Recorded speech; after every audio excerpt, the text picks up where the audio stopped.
अस्सलाम वालेकुम। हमने स्टार्ट किए थे मेथड्स ऑफ मैथमेटिकल फ़िज़िक्स के पास्ट पेपर सॉल्व करने। तो आज हम करेंगे 2017 का पास्ट पेपर। तो पहला क्वेश्चन है, शॉर्ट क्वेश्चन है, find Laplace transformation of F of T where F of T is given by this graph. Graph से हमें क्लियरली पता चल रहा है कि जो ये इसका पीरियड है वो पाई बन रहा है, क्योंकि इसके बाद ये बार बार वैल्यू रिपीट होती हैं। यानी कि यहाँ से यहाँ तक 1 पाई, फिर आगे 2 पाई, फिर उससे आगे 3 पाई और 4 पाई तक है। यानी कि हमें इसका जो है टाइम पीरियड वो हमें पता चल गया है कि पाई है। और अब हमने एफ ऑफ टी भी निकालना है।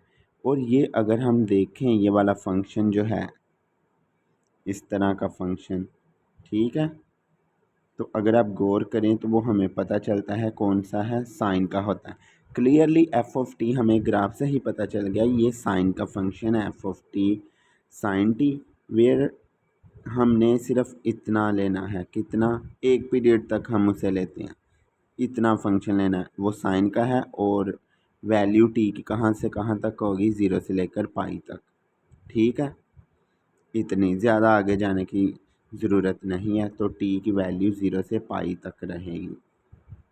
अब क्या है, क्योंकि पीरियड जो है इसका पाई है, तो हम ये भी जानते हैं F of T plus P pi is equal to F of T.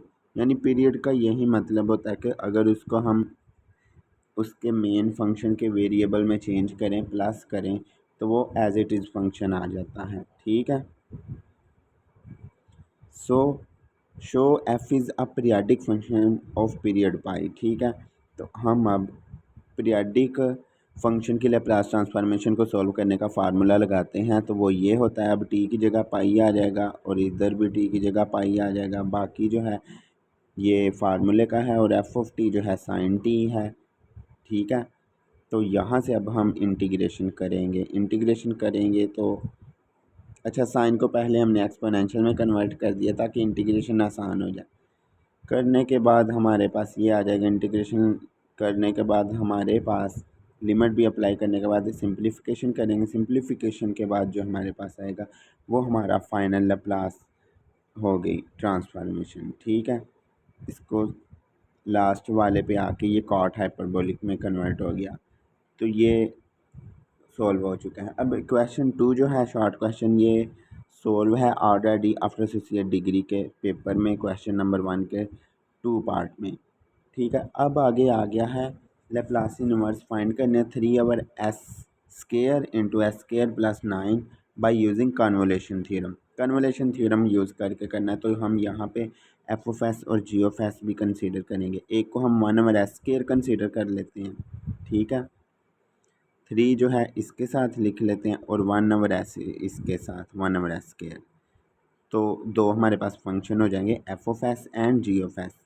यहाँ पे अब एफ ऑफ टी क्या होगा, अगर एफ ऑफ एस की लैप्लास इन्वर्स लेंगे तो 1/s² की वो टी आ जाती है।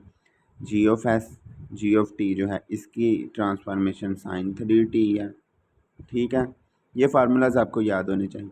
अब बाय कन्वोल्यूशन थ्योरम लगाएंगे, ये वैल्यूज पुट करेंगे, ठीक है। तो हमारी एफ ऑफ टी की आई थी टी, तो टी की जगह टी माइनस यू करें तो टी माइनस यू आ जाएगा, और साथ में साइन 3t था तो ये जी ऑफ यू है, ये साइन 3u हो जाएगा। इसके बाद हम क्या करेंगे, इसकी इंटीग्रेशन करेंगे, सिंपल इंटीग्रेशन बाय पार्ट्स। लेकिन ये याद रखना, ये जो है पहले इसके साथ मल्टीप्लाई होगा तो ये बन जाएगा, और यहाँ से टी बाहर चला जाएगा क्योंकि टी इंडिपेंडेंट ऑफ यू है।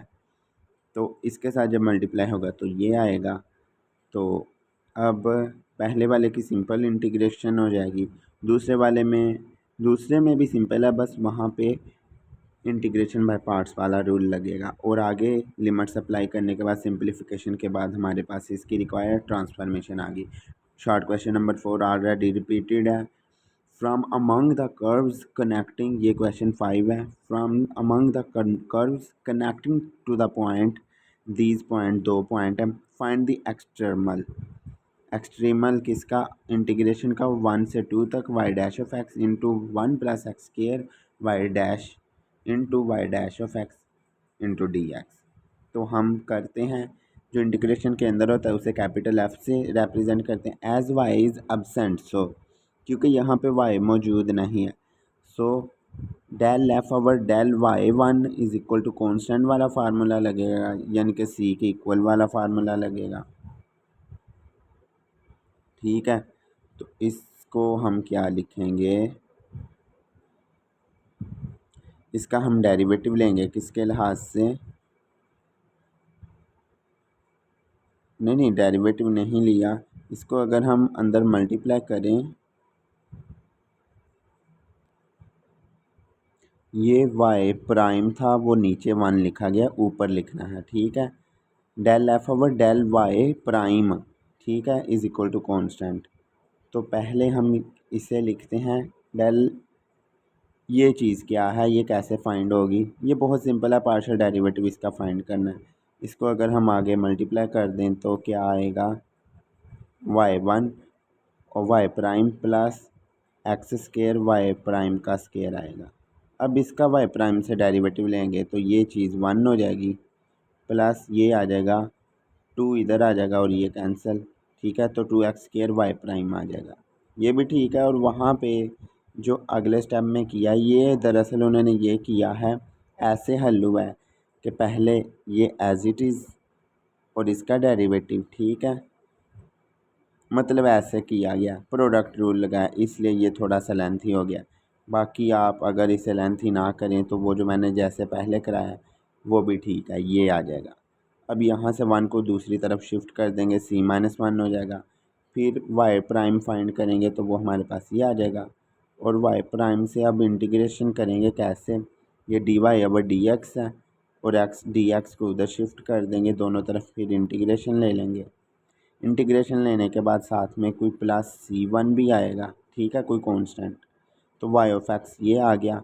अब यहाँ पे कंडीशंस क्या हैं, पॉइंट A1, यानी कि अगर x की वैल्यू 1 हो, y की वैल्यू 3 होगी, यानी कि y of 1 is equal to 3, ये चीज़ है इसका मतलब। यहाँ पे x1 है, y3 है, यानी कि अगर x की वैल्यू 1 होगी तो y की वैल्यू 3 होगी, ये लिखा है, ये इधर कंडीशन आ गई है। तो इस सॉल्यूशन में पुट करेंगे, ये चीज़ आ गई, यहाँ इसे मज़ीद सिंपलीफाई करें तो इक्वेशन 1 बन गई। अब दूसरा पॉइंट भी पुट करते हैं। दूसरा पॉइंट क्या था, दूसरा पॉइंट आई गेस बी था, जो कि 2 5 था, यानी y ऑफ 2 5।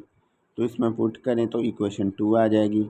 यहाँ से अब हम c1 और c की वैल्यू फाइंड करेंगे। c1 7 आ जाएगा, c इज़ इक्वल टू 9 आ जाएगा। इसको उसमें पुट करेंगे तो हमारे पास फाइनल आंसर आ जाएगा। अब लॉन्ग क्वेश्चन आ गए हैं।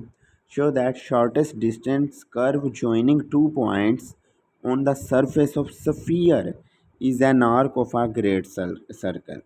उन्होंने क्या कहा है, show that shortest distance curve joining 2 points on the surface of sphere is an arc of a great circle। उन्होंने कहा है किसी स्फीयर में, स्फीयर होता है 3 डायमेंशन का, ठीक है, तो क्या है, show that the shorter distance curve joining 2 points on the surface of sphere, अगर इसके 2 पॉइंट्स को उसके सरफेस पर मिलाया जाए और वो शॉर्टेस्ट पाथ हो, ठीक है, shortest path is an arc of a great circle, और वो ग्रेट सर्कल की आर्क होती है। ज़ाहिर है उसकी सरफेस पर है तो वो कोई कर्व टाइप होगी, यानी इस तरह की, और वो ग्रेट सर्कल की ही आर्क बनेगी, ठीक है, यानी वो उसके डायामीटर से गुज़रती होगी, इस तरह का कोई कंसेप्ट है। तो हम इसे प्रूव करते हैं। ये वाला क्वेश्चन भी ज़्यादातर रिपीट नहीं हुआ है, लेकिन आपके सिलेबस में है। लेट ए इज़, क्योंकि सफ़ियर है तो 3 डायमेंशन है, इसमें एक्स वाई और जेड भी आएगा। बी 2 हमने पॉइंट ली हैं, B 2 points on the surface and we have to find the line और arc of shortest length connecting A and B. Length of arc of curve between A B is, वो उसका formula ये होता है, ज़ाहिर है हमने ऑलरेडी पढ़ा हुआ है 3 डायमेंशन के लिए। फिर इसको हम ऐसे भी लिख सकते हैं, बिल्कुल लिख सकते हैं, subject to constraint this one, ये हमें सब्जेक्ट टू कंस्ट्रेंट्स मिला है कि स्फीयर है, ये स्फीयर की इक्वेशन है, ठीक है, वो हमने लिखी है इधर।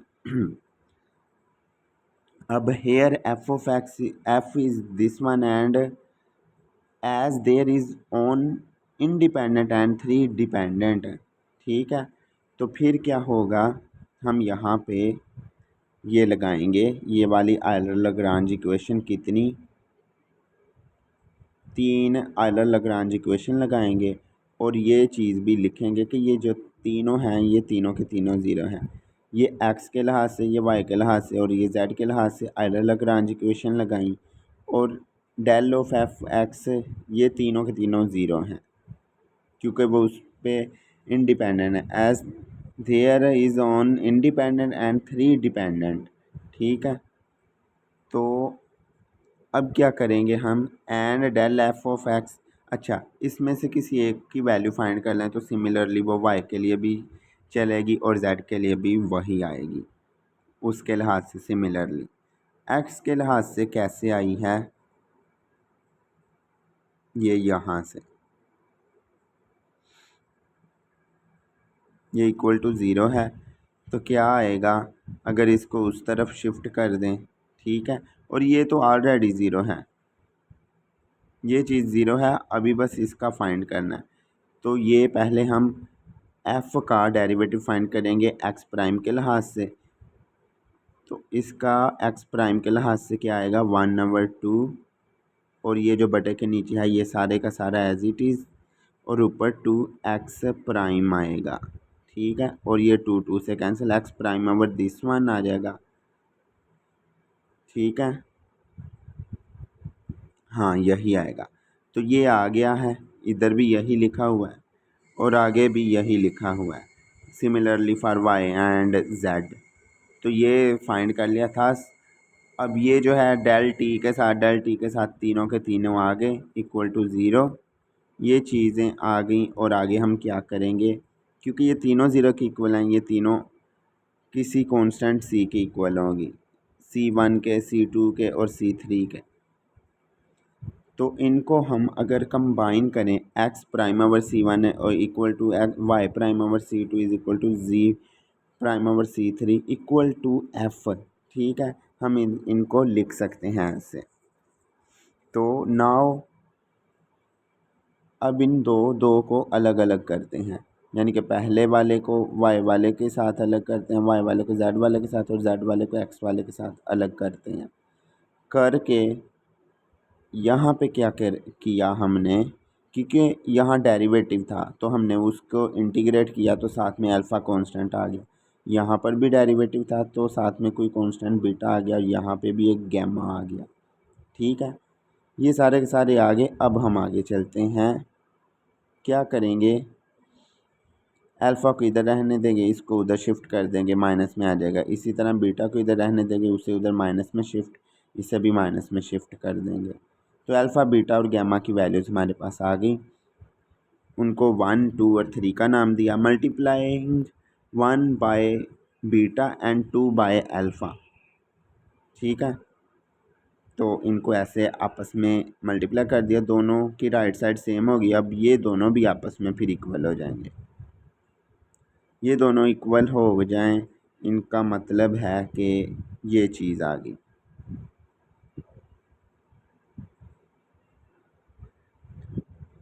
Alpha of Y over C2, अच्छा इनको कंबाइन कर लिया। अब इससे आगे क्या करेंगे हम, इससे आगे ये आ गया, ये चीज़ क्या है, विच चीज़, अच्छा ये जनरल इक्वेशन बन रही है किसकी, यानी कि इसको ए कह लें, A time X minus B time Y plus C time Z, ठीक है, ऐसे अगर हम इसे लिख लें, which is equation of plane passing through 0,0,0, ये इक्वेशन ऑफ प्लेन है, तो यही तो हमने प्रूव करना था, centre of sphere with X square plus Y square Z square is equal to A square, hence arc is greatest circle, ठीक है, जो आर्क आई है वो सर्कल की आर्क है, यानी कि वो प्लेन आ गया तो इट मीन्स के प्लेन इन 3 डायमेंशन आया, तो वो किसी सर्कल की ही आर्क है। ये हमारा प्रूव हो गया। अब दूसरा सवाल है, फोरियर ट्रांसफॉर्मेशन पीडीज पर हमने करनी है और इनिशियल कंडीशंस गिवन है। मैंने कई सवाल आपको इस तरह के करवाए हैं, ये वाला आप खुद भी अब कर सकते हैं। मैं यहाँ पे करवाता हूँ। क्या है जो इक्वेशन है वो ये आ गई है, फिर दोनों तरफ फोरियर अप्लाई किया। फोरियर आपको पता है एक्स पर अप्लाई होती है, तो टी वाले को ने डेरिवेटिव में ही रहना, तो इसको सिंपलीफाई करने के बाद इन वो करेंगे, डिफरेंशियल इक्वेशन को सोल्व करेंगे, तो ये आ गया। इनिशियल कंडीशन पर भी फोरियर अप्लाई करेंगे और उसके बाद सी हमें मालूम हो गया। फिर इक्वेशन 1 से हमने ये निकाल लिया, बीटा की वैल्यू भी निकाल ली, ठीक है। ये भी हमने वहाँ से पुट की है इनिशियल कंडीशन से। अब दोनों तरफ फोरियर इन्वर्स अप्लाई करेंगे। इन्वर्स अप्लाई करने के बाद ये चीज़ ये हमने कंप्लीटिंग स्क्वायर से किया, और ये आगे मैंने मेंशन किया है बाय 2020 का क्वेश्चन 4, वहाँ पर हमने यहाँ पे रिज़ल्ट निकाला था, तो वो चीज़ निकाल लेंगे, ठीक है। ये जो सारा है वो वहाँ भी हमने किया था। अब मैंने वो ऑलरेडी अपलोड कर लिया है। अगर वो आपने देखे हैं लेक्चर तो आपको यहाँ भी समझ आ गई होगी कि क्या हुआ है, ठीक है। तो आगे सिंप्लीफिकेशन के बाद ये इसका फाइनल आंसर आ गया। अब फाइनली लास्ट क्वेश्चन है, construct Green's function for boundary value problem. ये ग्रीन फंक्शन है और इस बार काफ़ी बड़ा ग्रीन फंक्शन उन्होंने दिया गया है जो हमने फाइंड करना है। X of zero is finite and you of one is zero, ये हमें गिवन है और इसका हमने ग्रीन फंक्शन फाइंड करना है। तो यहाँ तो ये 4 प्रॉपर्टीज़ होंगी, यहाँ 6 वाला, ठीक है। गिवन जो है उसे इक्वेशन 1 का नाम देंगे। यहाँ पे हम पी ऑफ एक्स फाइंड करते हैं, क्यू ऑफ एक्स, और आर ऑफ एक्स जो है as it is R of X है, और ए जो है 0 है और बी जो है 1 है, ये हमें पता है। Firstly we check whether lambda is equal to 0 is eigenvalue और नॉट। आइगन वैल्यू का चेक करते हैं कि उसकी आइगन वैल्यू बनती है कि नहीं, 0 जो है। अगर तो ना बने तो फिर 4 वाला फार्मूला लगेगा, अगर बन जाए तो 6 वाला, ठीक है। तो ये है lambda is equal to 0 put करें तो ये इक्वेशन बच जाएगी। अब इसको हमने सॉल्व करना है, डिफरेंशियल इक्वेशन को सॉल्व करना आना चाहिए। तो ये क्या है, विच चीज़ Cauchy Euler equation. Cauchy Euler को हम सॉल्व करते थे कि एक्स इज़ इक्वल टू ये पुट करते थे, T is equal to this one, और एक्स डी की जगह डेल्टा और एक्स स्क्वायर डी की जगह एक्स स्क्वायर डी स्क्वायर भी इधर लिखना है, उसकी जगह del square minus del apply करते थे। तो वो पुट करने के बाद हमारे पास ये आएगा, और ये क्या है, हमारा सोल्यूशन आ गया टी की फॉर्म में। तो फिर टी वाले को हम दूसरी फॉर्म में कन्वर्ट करेंगे तो वो ये बन जाएगा। ये हमारा सोल्यूशन आ गया। अब u of zero is finite, so अब बाउंड्री कंडीशन अप्लाई कर रहे हैं। Since u of zero is finite, so u of zero is, ये जो आया है चाहे ये अनडिफाइन हो रहा है, ठीक है, लेकिन ये फाइनाइट होगा। ये वैसे तो बन रहा है 0 की पावर में n और वो बटे में है, लेकिन ये हमें गिवन है कि u ऑफ ज़ीरो फाइनाइट है, तो फिर इट मीन्स कि b ज़ीरो होगा। अगर b को हम ज़ीरो ना करें तो ये तो सारे का सारा एरर दे देगा, ठीक है। तो वो जो हमें गिवन था कि u of zero is finite, उससे हमें पता चला कि ये तो ज़ीरो बन ही रहा है और फाइनाइट है, तो फिर ये एरर ख़त्म होना चाहिए। एरर कब ख़त्म होगा, जब ये बी ज़ीरो हो, बी ज़ीरो होगा तो एरर खुद ब खुद ख़त्म हो जाएगा, तो ये बी ज़ीरो आ जाएगा। अब दूसरी कंडीशन थी U of one is equal to zero, तो वो इसके अंदर पुट करेंगे तो ए भी ज़ीरो आ जाएगा, ए और बी दोनों ज़ीरो आगे हैं, तो फिर which is trivial solution, so lambda zero is not eigen value. Not है तो सिंपल ग्रीन फंक्शन लगेगा। तो उसकी 4 प्रॉपर्टीज़ होती हैं। पहली प्रॉपर्टी क्या है, उस पर ये ऑपरेटर अप्लाई करते हैं, differential operator G of X पर, उसका एक डेरिवेटिव लेते हैं। डेरिवेटिव क्या होगा, ऑन इंटरवल 0 से टी और टी से 1, ठीक है। इसका सोल्यूशन का हमने जो सोल्यूशन निकाला था उसका पहला डेरिवेटिव ले लिया, ठीक है। मैंने आपको काफ़ी सवाल कराए हैं, आपको ये समझ आ रही होगी कैसे आए। ऊपर वाले में जो 0 से टी है उधर ए बी लिखेंगे, और जो टी से 1 तक है वहाँ पे ए प्राइम बी प्राइम लिखेंगे, बी प्राइम, ठीक है। मेंशन कर देंगे। अब दूसरा क्या है, G of X satisfy the boundary condition, boundary condition satisfy करता है तो G of zero T is finite and G of one comma T is zero, boundary condition apply करें तो यहाँ पे हमें पता चल रहा है बी ज़ीरो है, ठीक है। और ये चीज़ ये फाइनाइट है तो बी प्राइम माइनस ए प्राइम के इक्वल आ जाएगा। हमें एक और चीज़ मिल गई, अब इसको पुट कर देते हैं, क्योंकि बी ज़ीरो हो गया तो बी वाली टर्म ख़त्म होगी। ये है हमारा ग्रीन फंक्शन का आंसर तब तक नहीं आएगा जब तक हम ए और ए प्राइम को फाइंड ना कर लें, तो वो चौथी प्रॉपर्टी आने तक खुद ब खुद ही आंसर आ जाएगा, ठीक है। तो ये आ गया। अब आगे चलते हैं, तीसरी कंडीशन क्या है, G of X is continuous on 0 से 1 so at X is equal to T. तो कंटिन्यूस का मतलब है कि उसकी लेफ़्ट लिमिट और राइट लिमिट बराबर होनी चाहिए, ठीक है। लेफ़्ट वाली जो होगी वो 0 से टी यानी लेफ़्ट साइड से टी को अप्रोच कराएगी और दूसरी राइट साइड से टी को अप्रोच कराएगी। तो लेफ़्ट साइड में ये वाला फंक्शन यूज़ करेंगे, राइट साइड में ये वाला फंक्शन यूज़ करेंगे, ठीक है। अच्छा, इधर राइट है यानी कि ये राइट साइड से अप्रोच करा रहे हैं और ये लेफ़्ट साइड से, तो लेफ़्ट में ये आएगा ये वाला फंक्शन और राइट में ये वाला फंक्शन आएगा, ठीक है। तो अब यहाँ पे पुट करें एक्स की जगह टी, तो ये हमारे पास ये आ गया, ए की वैल्यू आ गई in terms of A prime, तो हम इधर रिप्लेस कर देंगे ये और ये। अब फाइनली चौथी बार हमने ए प्राइम फाइंड करना है, ये फाइंड कर लेंगे तो हमारा फाइनल आंसर आ जाएगा। उसके लिए क्या करते हैं, चौथी कंडीशन, चौथी कंडीशन होती है राइट लिमिट, यानी कि टी की वैल्यू एक्स की वैल्यू टी से कहाँ तक, टी से 1 तक, और यहाँ पे क्या है लिमिट की वैल्यू 0 से टी तक, ठीक है।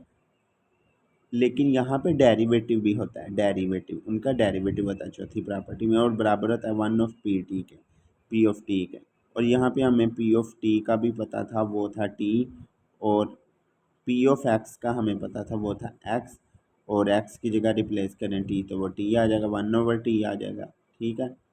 डेरिवेटिव की बात करें तो आपको पता है यहाँ इसका डेरिवेटिव लें अगर किसके लिहाज से, ज़ाहिर है एक्स के लिहाज से लेना है, ठीक है। तो एक्स के लिहाज से इसका डेरिवेटिव लेंगे तो आ जाएगा ये, और यहाँ पे अप्लाई भी करना है एक्स की जगह टी, तो ये माइनस ये 1/t आ गया, ठीक है। अब लेफ़्ट साइड को सिंप्लीफाई करेंगे, सिंप्लीफाई करने के बाद जो हमारे पास आया ए प्राइम की वैल्यू निकल आई। अब इसको हमने पुट कर देना है तो वो हमारा फाइनल आंसर आ जाएगा। उधर पुट करके भी थोड़ा सिंप्लीफाई करेंगे तो दूसरे स्टेप में हमें ये आंसर मिल जाएगा। ये हमारा रिक्वायर ग्रीन फंक्शन है। इसी के साथ 2017 का पेपर भी कंप्लीट सॉल्व हो चुका है। मैंने इसके लेक्चर भी आपको गाइड कर लिया है।